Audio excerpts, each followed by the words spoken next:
Monsieur le Premier ministre d'Israël, cher Bibi, merci pour ces mots. Mesdames et Messieurs les membres du gouvernement, Monsieur le Président du CRIF, Monsieur le Président des fils et filles des déportés juifs de France, Monsieur le Président de l'Union des déportés d'Auschwitz, Monsieur le Président de la Fondation de la mémoire de la Shoah, Monsieur le Président du Comité français pour Yad Vashem, Messieurs les grands rabbins, Madame la maire de Paris, Mesdames et Messieurs les parlementaires, Messieurs les préfets, Mesdames et Messieurs les représentants du corps diplomatique, Mesdames et Messieurs les élus, Mesdames, Messieurs.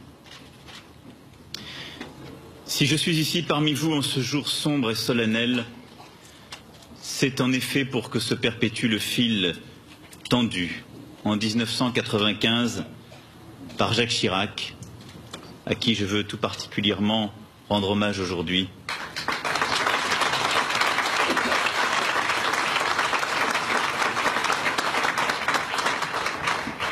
Maintenu par Dominique de Villepin en 2005, Nicolas Sarkozy et François Fillon en 2007, poursuivi enfin par François Hollande en 2012.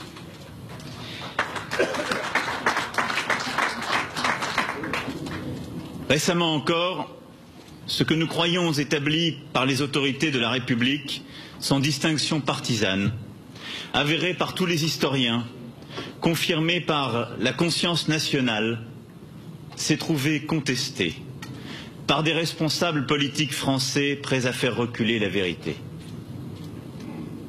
C'est faire beaucoup d'honneur à ces faussaires que de leur répondre. Mais se taire serait pire. Ce serait être complice. Alors oui, je le redis ici, c'est bien la France qui organisa la rafle, puis la déportation, et donc, pour presque tous, la mort des 13 152 personnes de confession juive arrachées les 16 et 17 juillet 1942 à leur domicile, dont plus de 8000 furent menés au Veldiv avant d'être déportés à Auschwitz. Parmi elles, 4115 enfants de 2 à 16 ans, dont aujourd'hui nous honorons plus particulièrement la mémoire, et pour lesquels je souhaiterais que nous fassions silence.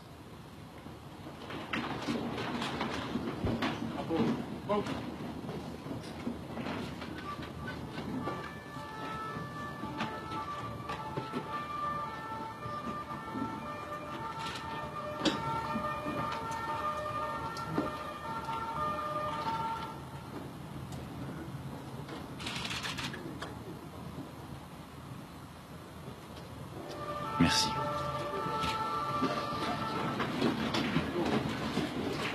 Je récuse les accommodements et les subtilités de ceux qui prétendent aujourd'hui que Vichy n'était pas la France. Car Vichy, ce n'était certes pas tous les Français, vous l'avez rappelé, mais c'était le gouvernement et l'administration de la France. Les 16 et 17 juillet 1942 furent l'œuvre de la police française, obéissant aux ordres du gouvernement de Pierre Laval, du commissaire général aux questions juives, Louis Darquier de Pellepoix, et du préfet René Bousquet.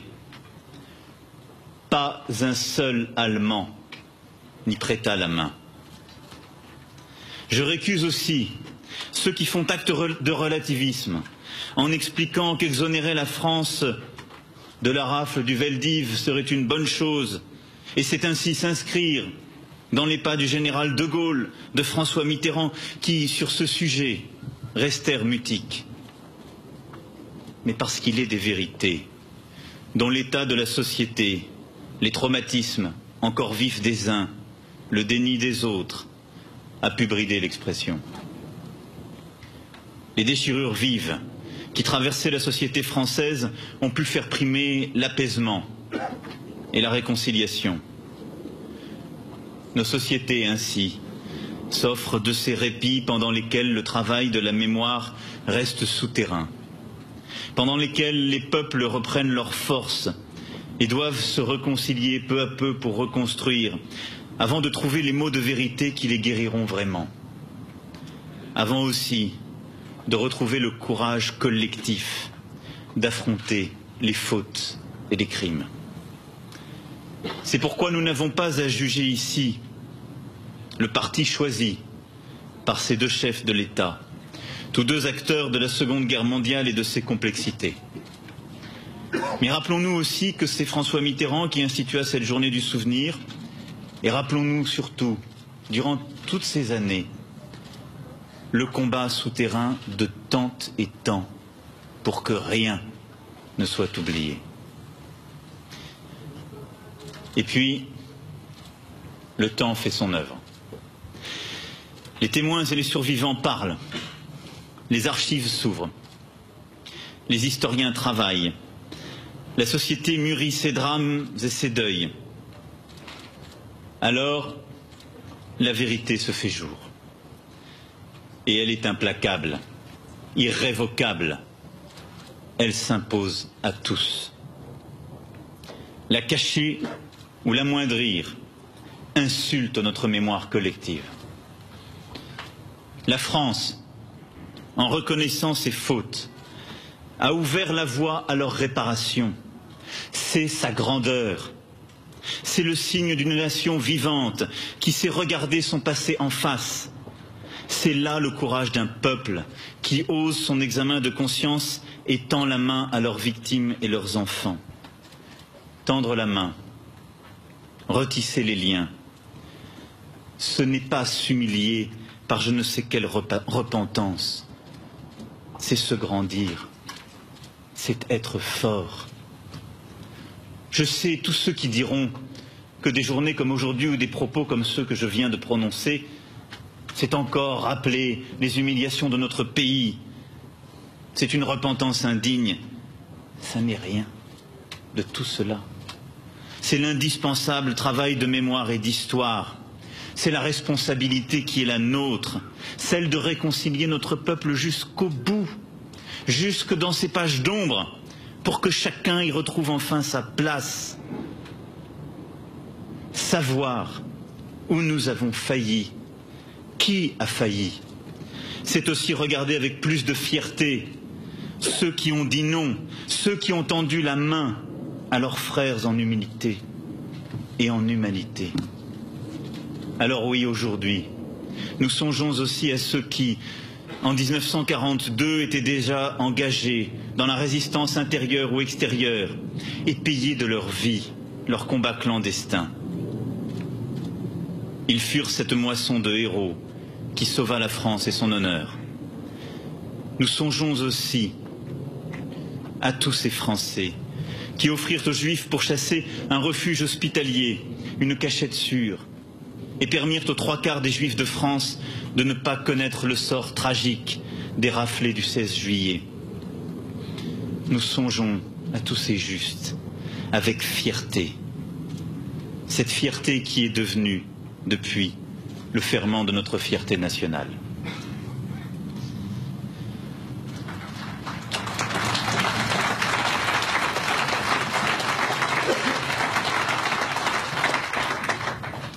Mais à côté de ces héros, il y avait bien Vichy, il y avait bien l'État français.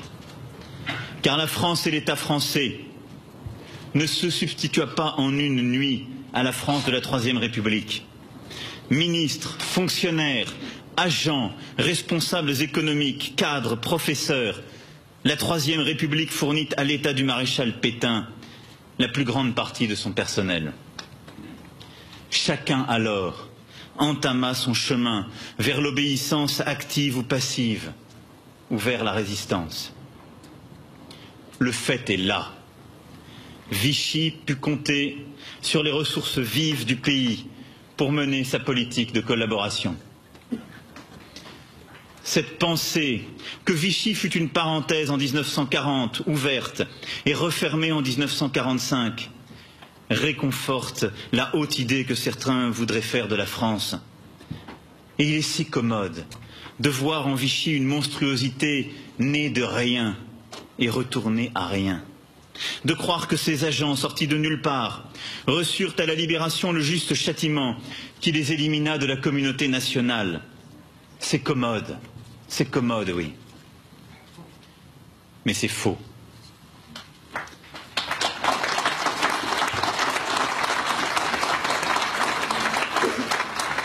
Et on ne bâtit aucune fierté sur un mensonge.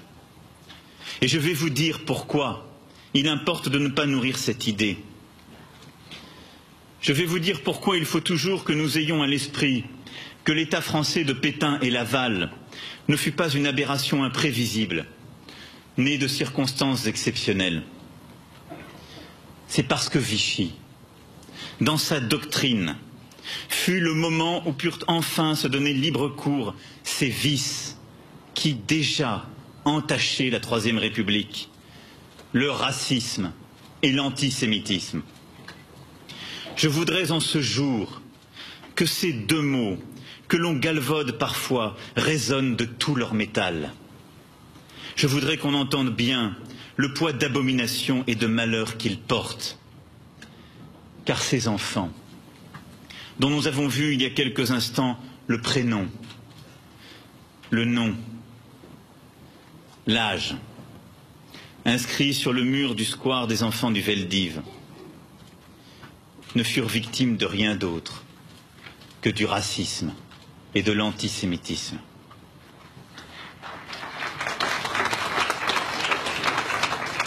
Racisme parce que leurs parents étaient étrangers, quand eux-mêmes étaient pour la plupart des Français. Antisémitisme, parce qu'ils furent raflés en tant que juifs.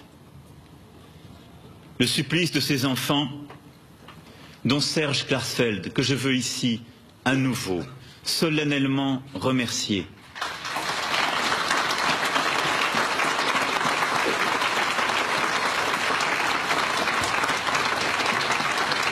A patiemment retrouvé les visages, réunis en un livre qu'on ne lit qu'avec des larmes et une indicible révolte. Ces enfants, cher Serge, ce ne sont pas simplement aujourd'hui devenus les vôtres, ce sont les nôtres.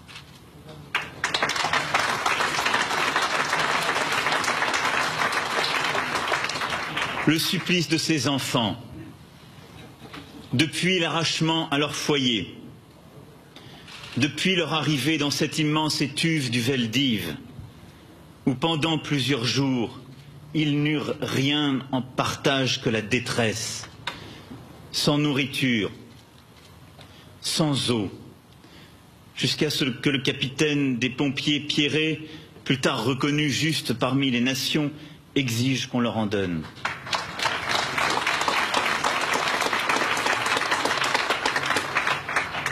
Depuis le moment où ils furent déportés dans les camps de transit, éperdus d'angoisse, depuis ce jour et ce moment de douleur pure, où ils furent séparés de leurs parents, parce que Pierre Laval avait voulu qu'on capture des familles entières, mais qu'elles ne voyagent pas ensemble, jusqu'à ce qu'ils soient chargés dans des wagons plombés pour un voyage d'apocalypse qui les mènerait, dès leur arrivée, dans les cris, les appels sans réponse, les coups, les hurlements, la solitude la plus sèche, la plus noire, à une mort d'une violence obscène, avant que leur corps sans vie, leur corps d'enfant, ne soit humilié par le four et la cendre.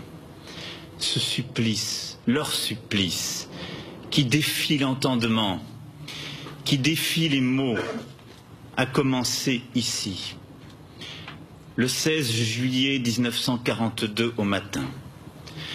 Parce qu'en France, dans la conscience de citoyens français, de dirigeants politiques français, de fonctionnaires français, de journalistes français, l'antisémitisme et le racisme avaient fait leur chemin insidieusement, lentement, avait rendu l'infâme tolérable, jusqu'à en faire une évidence, jusqu'à en faire une politique d'État,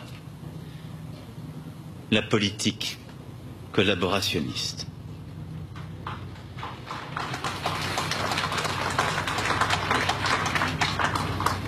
C'est cela, tout cela, qui fit que cette atrocité absolue put advenir. Seulement, ni le racisme ni l'antisémitisme n'étaient nés avec le régime de Vichy. Ils étaient là, vivaces, présents, sous la Troisième République. L'affaire Dreyfus en avait montré la virulence. Les années 30 lui rendirent un élan nouveau par l'émergence d'intellectuels, de partis, de journaux qui en avaient fait doctrine.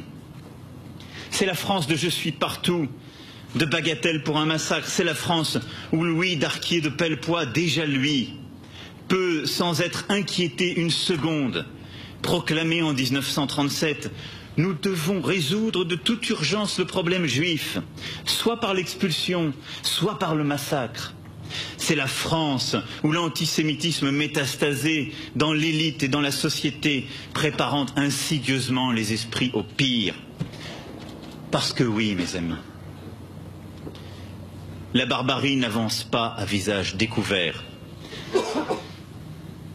Elle ne porte pas l'uniforme. Et lorsque les bottes nazies frappent le pavé de Paris, il est déjà trop tard. La barbarie se forge d'abord dans les esprits. Ce sont les idées et les mots qui progressivement font sauter les digues de nos consciences, font reculer la civilisation, qui nous habituent à écouter, à accepter des paroles que nous ne devrions même pas entendre. Hitler, ce n'est pas d'abord le Troisième Reich, ce n'est pas 1933, Hitler, c'est d'abord et déjà Mein Kampf. Rien de tout cela n'est né avec Vichy. Et ce fut la faiblesse de la France de permettre que ce cancer prospère. Mais rien de tout cela non plus n'est mort avec Vichy. Je sais bien que tous, nous nous faisons fort de lutter contre tout ce qui pourrait conduire aux mêmes situations. Mais il nous faut ouvrir les yeux, regarder la réalité en face. En France, aujourd'hui, cette corruption des esprits, cet affaiblissement moral et intellectuel que sont le racisme et l'antisémitisme, sont encore présents et bien présents. Ils prennent des formes nouvelles, changent de visage, choisissent des mots plus sournois. Il suffit pourtant de s'y arrêter un instant pour percer à jour, derrière les nouvelles apparences, le vieux racisme, l'antisémitisme le plus recuit. Le racisme ordinaire pullule dans le vocabulaire, dans les caricatures. Il ferme le marché du travail à des jeunes gens que stigmatise un nom ou un prénom. Les conflits du monde s'invitent dans certains territoires de notre République, créant des divisions qui chassent les enfants juifs de certaines écoles ou enferment sur leur communauté des familles issues de l'immigration. Et puis un jour, parce qu'on s'est tu, parce qu'on n'a pas voulu voir, le passage à l'acte intervient. Alors ce qui était des mots, ce qui n'était chez les uns que de la haine, formulée différemment, et chez les autres une forme de lâcheté ou une complaisance à ne pas vouloir voir, alors cela devient des vies fauchées et des gestes qui tuent. Ilan Halimi, Jonathan Sandler et ses deux fils, Harry et Gabriel, Myriam Monsénégo, Johan Cohen, Philippe Braham, François-Michel Sada, Yoav Attab l'ont payé de leur vie. Brahim Bouharam aussi. Le père Hamel aussi. Et malgré les dénégations du meurtrier, la justice doit faire désormais toute la clarté sur la mort de Sarah Halimi.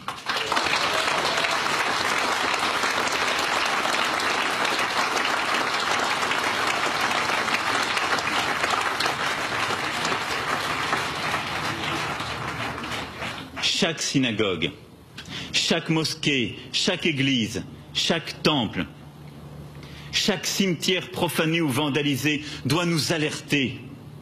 Théorie du complot planétaire, fantasme sur la finance mondiale, iconographie insidieuse, angoisse identitaire mobilisant les clichés les plus toxiques, tout cela se diffuse à grande vitesse et atteint des esprits crédules ou perméables. Le racisme et l'antisémitisme disposent pour réaliser leur travail de sape, de moyens inédits de propagande. Les réseaux sociaux en sont les grands pourvoyeurs et nous n'avons pas encore pris la mesure de leur influence à cet égard. Nos magistrats et nos forces de l'ordre doivent y être mieux formés. Alors oui, nous luttons. Nous luttons grâce à ce travail de mémoire indispensable que vous réalisez pour retrouver la trace vibrante des martyrs. Leur nom, leur prénom, leur âge, leur adresse, tout ce qui rattache par un fil ténu, le plus ténu possible, de ces existences brisées à notre réalité, vient nous rappeler que la barbarie est ici, au coin de la rue. Ce que les Klarsfeld ont accompli en ce sens depuis des décennies est essentiel et mérite notre profonde gratitude.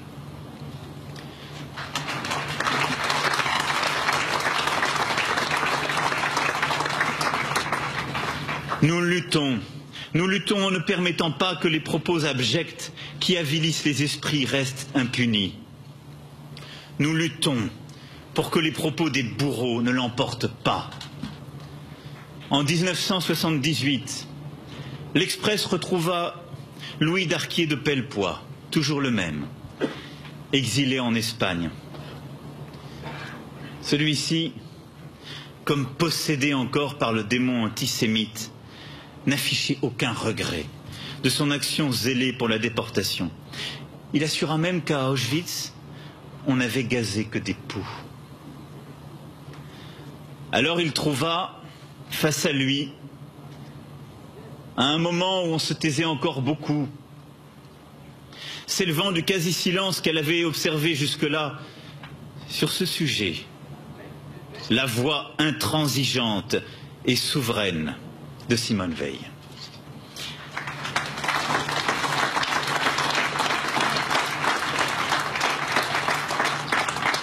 Cette même année, Serge Klarsfeld publiait le mémorial de la déportation des Juifs de France. De telles voix sont sans prix lorsque la bête immonde émerge de l'ombre. Celle de Simone Veil vient de se taire avec ses indignations et ses combats fondamentaux. Au moment de s'effacer, elle savait que sa voix continuerait de porter à travers notamment son fils Pierre-François, qui depuis 2 ans préside le comité français pour Yad Vashem.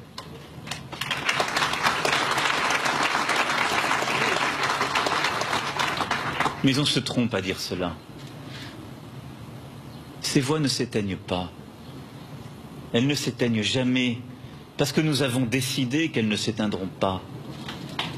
Et nous avons décidé, une bonne fois pour toutes, que ces voix, leurs voix, que certains n'avaient pas voulu entendre pendant tant et tant de décennies, recouvreraient à jamais les propos abjects comme les silences coupables.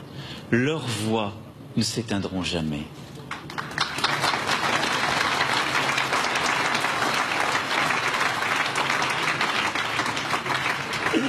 Et ces voix, ce furent aussi celles de Samuel Pisard, qui nous a quittés en 2015, d'Elie Wiesel, de Jean-Raphaël Hirsch, disparus tous deux en 2016. Et j'ai en ce jour une pensée aussi pour Henri Malberg, qui échappa de peu à la rafle et qui nous a quittés voici 3 jours.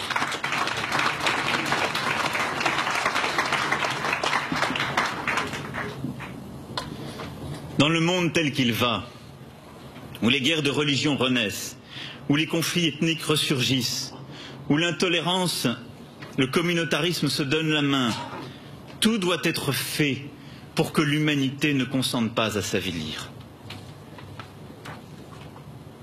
Combien alors nous seront précieux les exemples de ces déportés qui, dans les camps, plongés dans la misère radicale, enveloppés dans l'ombre de la mort, se haussèrent au-dessus de l'instinct de survie où on voulait les réduire pour soigner, nourrir, vêtir leurs compagnons d'infortune et parfois même pour peindre et dessiner, comme Léon Delarbre ou Boris Tasetsky pour tenir un journal, comme Etty Hillesum pour composer des quatuors ou des opéras, comme Germaine Tillon, et pour donner, avec pour seule documentation de leur mémoire, des conférences sur Proust, Michel-Ange, les sciences naturelles.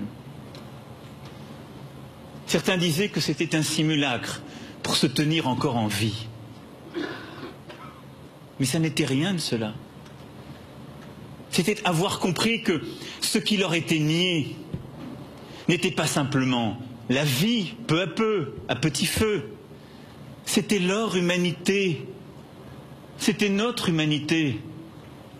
Et que jour après jour, quoique amaigris, épuisés,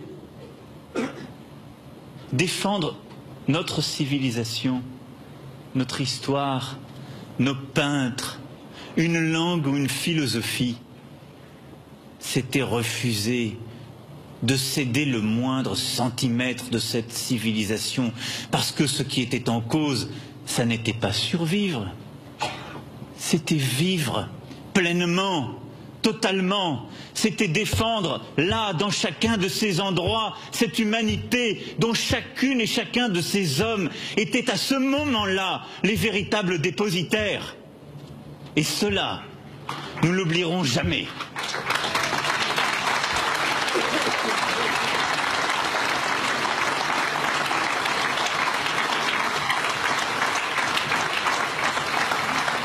Et nous n'avons qu'un devoir aujourd'hui, être dignes de ce que ces êtres firent au plus noir de l'horreur, dignes de cette humanité intègre qu'ils témoignèrent alors que tout était fait précisément pour tuer leur humanité.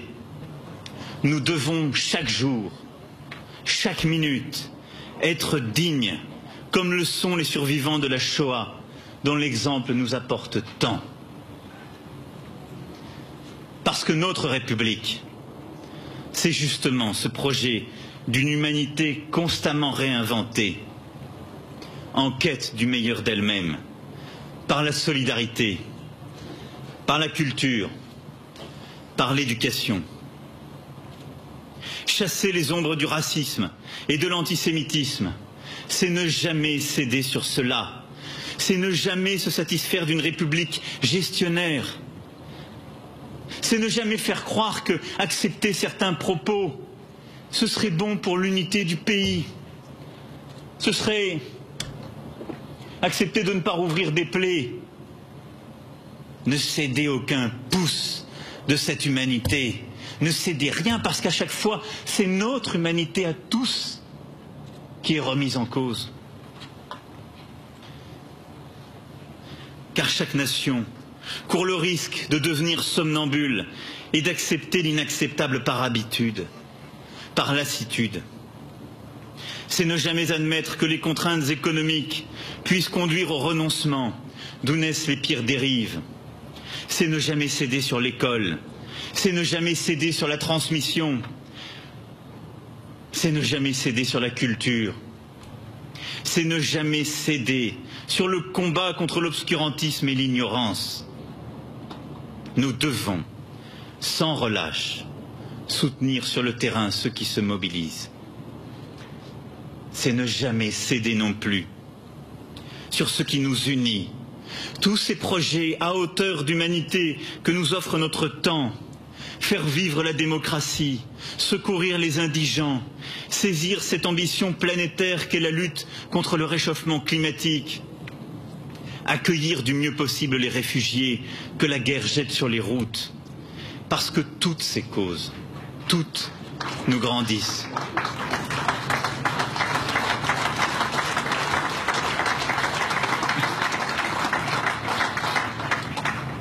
Cette lutte, c'est aussi celle que nous menons et que nous continuerons à mener partout ensemble, Monsieur le Premier ministre, contre le terrorisme obscur et le pire des fanatismes, contre tous ceux qui voudraient nous faire oublier ce que je viens de rappeler. Alors oui, nous ne céderons rien aux messages de haine, nous ne céderons rien à l'antisionisme, car il est la forme réinventée de l'antisémitisme.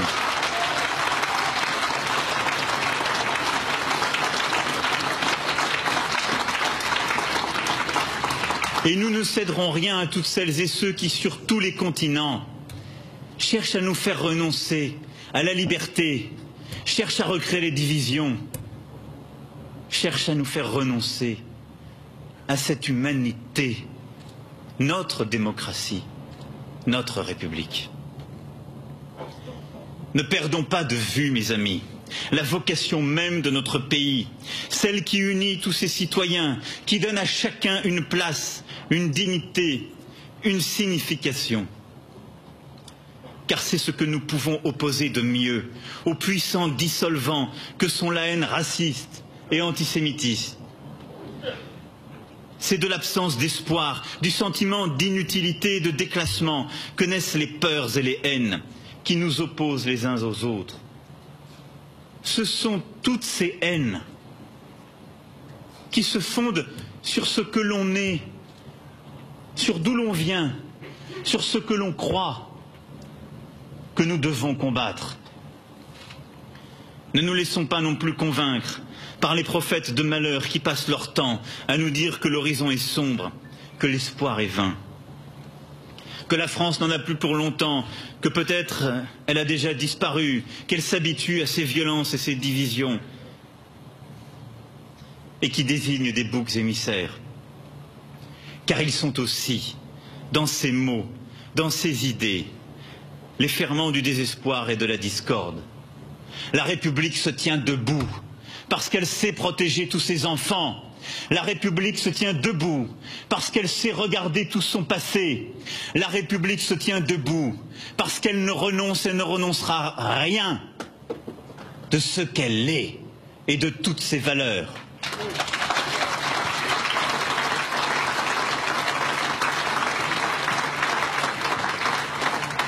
La République se tient debout parce que nous préférerons toujours ce rêve qui veille dont parlait Éluard. Les enfants du Veldiv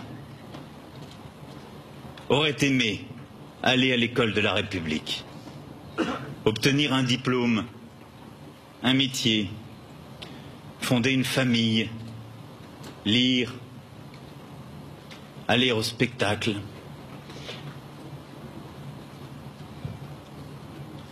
Ils auraient aimé apprendre et voyager. Et leurs parents auraient voulu les voir grandir, vieillir ensemble. Tous auraient voulu aimer et être aimés. Nous leur avons redonné un nom, un prénom, des âges et des adresses.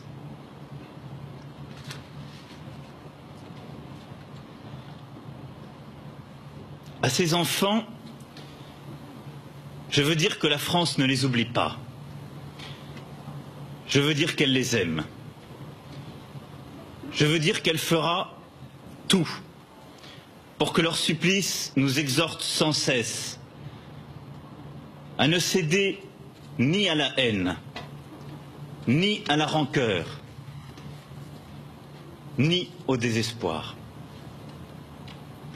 Nous ferons, les enfants, une France où vous auriez aimé vivre. Nous ferons, les enfants, une France où vous vivrez toujours. Vive la République, vive la France.